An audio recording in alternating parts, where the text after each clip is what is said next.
क्या कभी ऐसा पात्र देखा है जो कभी भरता ही नहीं? राजमहल के द्वार पर आज असाधारण भीड़ जमा थी।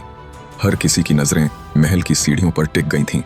एक वृद्ध भिक्षुक फटे पुराने केसरिया वस्त्र में, हाथ में एक छोटा सा पात्र लिए दरबार में पहुंचा था। राजा का एक अटूट नियम था, प्रथम याचक की कोई भी इच्छा अवश्य पूरी की जाएगी। राजा ने मुस्कुराते हुए कहा, मांगो, जो चाहो मांग लो। भिक्षुक ने शांत भाव से अपना पात्र आगे बढ़ाया और बोला, महाराज, कृपया इसे स्वर्ण मुद्राओं से भर दीजिए। राजा ने सोचा, इतनी सी बात, यह तो सरल है। उसने खजांची को आदेश दिया, सोने की मुद्राएं लाओ। सिक्के चमकते हुए पात्र में गिरने लगे।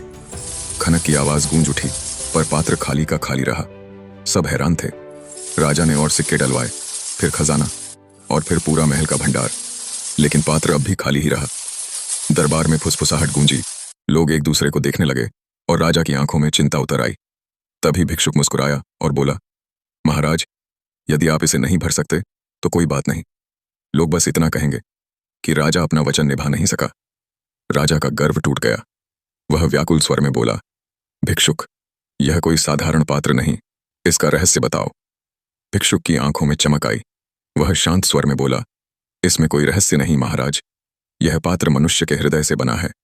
राजा ने विस्मय से पूछा, मनुष्य का हृदय? भिक्षुक बोला, हाँ, मनुष्य का हृदय भी ऐसा ही होता है। चाहे उसे धन दो, पद दो, ज्ञान दो, वह कभी नहीं भरता, क्योंकि उसका सच्चा स्वरूप ईश्वर की खोज के लिए है। जब तक हृदय को परमात्मा नहीं मिलता, वह खाली रहता है, और जब मिल जाता है तभी वह पूर्ण होता है। यही जीवन का सबसे बड़ा सत्य है।